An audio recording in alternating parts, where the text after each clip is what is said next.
राधे राधे दोस्तों, जय श्री श्याम। आज के वीडियो में आप सबके साथ शेयर करूंगी नौतपा के बारे में। क्या आपने कभी सोचा है कि आखिर मई और जून के बीच आने वाले वो 9 दिन इतने भयंकर गर्म क्यों होते हैं? लोग कहते हैं कि नौतपा जितना तपेगा बारिश उतनी अच्छी होगी। क्या सच में इन दिनों सूर्य की शक्ति कई गुना ज़्यादा बढ़ जाती है? क्या नौतपा के दौरान किए गए कुछ विशेष उपाय जीवन की परेशानियों को दूर कर सकते हैं?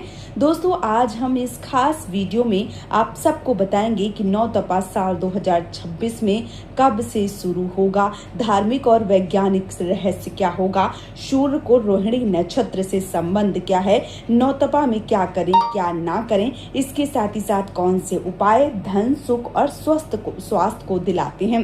इसके साथ ही साथ आखिर कौन वे 9 दिन हैं जो सबसे ज्यादा महत्वपूर्ण माने जाएंगे। इस वीडियो में आखिर तक आपको संपूर्ण जानकारी मिलेगी, क्योंकि बीच में हम आपको ऐसे रहस्यों के बारे में बताएंगे जो शायद ही आपने कभी सुने होंगे। तो सबसे पहले बात करते हैं नौतपा क्या होता है। तो नौतपा 2 शब्दों से मिलकर बना है। नौ यानी 9 और तपा यानी तपन या गर्मी। जैसे जो नौतपा है वो बहुत अधिक भयंकर जो गर्मी है उसको बोला जाता है।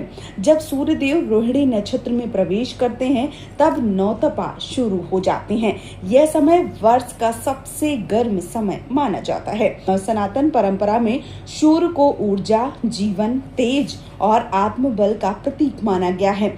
जब सूर्य रोहिणी नक्षत्र में आते हैं तब उनकी किरणें पृथ्वी पर अत्यधिक प्रभाव डालती हैं। मान्यता है कि 9 दिनों में पृथ्वी अग्नि की तरह तपती है। इसी कारण इन 9 दिनों को नौतपा कहा जाता है। नौतपा कब से शुरू हो रहे हैं? तो आने वाली 25 मई से जो नौतपा है वो शुरू हो जाएंगे और इनका समापन 2 जून को होने जा रहा है। यानी पूरे 9 दिनों तक भयंकर जो गर्मी है वो आपको देखने को मिल सकती है। इन दिनों उत्तर भारत का जो तापमान है वो 45 डिग्री या उससे अधिक पहुंच सकता है। नौतपा कब से शुरू है? जैसे कि मैंने बता दिया 25 तारीख से शुरू है, तो 25, 26, 27, 28, 29, 30, 31, 1 और 2 तारीख तक नौतपा रहेंगे। इन विशेष दिनों में बहुत ज़्यादा गर्मी जो है वो पड़ने वाली है। अब धार्मिक मान्यता क्या कहती है? तो दोस्तों, हिंदू धर्म में सूर्य देव को प्रत्यक्ष देवता माना जाता है, क्योंकि सूर्य ही एक ऐसे देव हैं जिन्हें हम प्रत्यक्ष रूप में देख सकते हैं। वेदों में सूर्य को जीवनदाता, रोगनाशक, ऊर्जा स्रोत और आत्मा का कारक बताया गया है। जब सूर्य रोहिणी नक्षत्र में प्रवेश करते हैं तब उनकी तपन बढ़ जाती है। पुरानी मान्यताओं के अनुसार यदि नौतपा अच्छे से तप जाए तो वर्षा अच्छी होती है, खेती अच्छी होती है, अनाज की पैदावार बढ़ती है और पूरे वर्ष सुख समृद्धि बनी रहती है। इसके साथ ही साथ सवाल आता है कि आखिर रोहिणी नक्षत्र इतना महत्वपूर्ण क्यों है? तो दोस्तों, रोहिणी नक्षत्र को चंद्रमा का प्रिय नक्षत्र माना जाता है। यह नक्षत्र उर्वरता, विकास और समृद्धि का प्रतीक बताया गया है। जब सूर्य इस नक्षत्र में प्रवेश करते हैं तब पृथ्वी पर गर्मी बढ़ जाती है। इसी गर्मी से वातावरण का बदलाव होता है। यही बदलाव आगे चलकर मानसून को प्रभावित करते हैं। और अगर वैज्ञानिक कारण बताऊं मैं आप सबको, तो वैज्ञानिक दृष्टि से जो नौतपा के दौरान गर्मी है वो बढ़ने के कई कारण हैं। जैसे सूर्य की जो सीधी किरणें हैं मई के अंत में और जून की जो शुरुआत होती है, सूर्य की जो किरणें होती हैं भारत के उत्तरी हिस्सों पर सबसे अधिक पड़ती हैं। इससे जो धरती होती है वो तेज गर्म हो जाती है और इसी कारण जो गर्मी है वो ज्यादा होती है। इसके साथ ही साथ इस समय हवा में नमी कम होती है। नमी कम होने के कारण तापमान तेजी से बढ़ता है और नौतपा के दौरान तेज जो गर्म हवाएं हैं वो चलती हैं, जिसे लू भी कहा जाता है।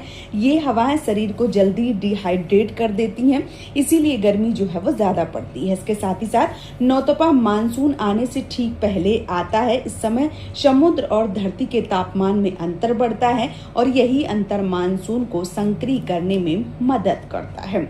अब मैं आप सबको बताऊं, क्या सच में नौतपा का संबंध बारिश से है? तो पुराने लोग कहते थे कि जो नौतपा है वो जितना तपेगा बारिश उतनी अच्छी होगी। इसके साथ ही वैज्ञानिक कारण भी जान लेते हैं। जब धरती ज़्यादा गर्म होती है तब दबाव का जो क्षेत्र है वो बनता है, और यह कम दबाव समुद्र से नमी वाली हवाओं को भारत की ओर खींचता है। इससे मानसून मजबूत बनता है, और यदि कहीं ना कहीं नौतपा और मानसून का जो संबंध है वो वास्तव में ऐसा होता है और मौजूद माना जाता है। अब बात करते हैं कि नौतपा में आपको क्या करना चाहिए। क्या आप जानते हैं कि कौन कौन से शुभ कार्य जो है वो आप कर सकते हैं? तो हाँ, सूर्यदेव को तांबे के लोटे में जल दे सकते हैं, लाल फूल रोली अक्षत डाल सकते हैं। ऐसा करने से आत्मविश्वास और ऊर्जा बढ़ती है। इसके साथ ही साथ 108 बार आप सूर्यदेव के मंत्रों का जाप कर सकते हैं। पानी का दान कर सकते हैं। नौतपा में पानी पिलाना सबसे ज्यादा पुण्य माना जाता है। राहगीरों को पानी जो है वो पिलाएं, मिट्टी के घड़े रखें, पक्षियों के लिए पानी रखें।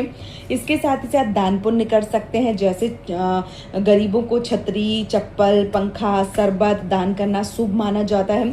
अब नौतपा में क्या नहीं करना चाहिए, तो दोपहर के समय बाहर नहीं निकलना चाहिए। विशेष करके 12 से 4 बजे के बीच में धूप बहुत तेज होती है, तो इस बीच आपको घर से बाहर नहीं जाना चाहिए।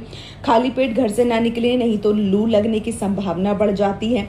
ज़्यादा तला भुना भोजन ना करें, हल्का और ठंडा भोजन करें।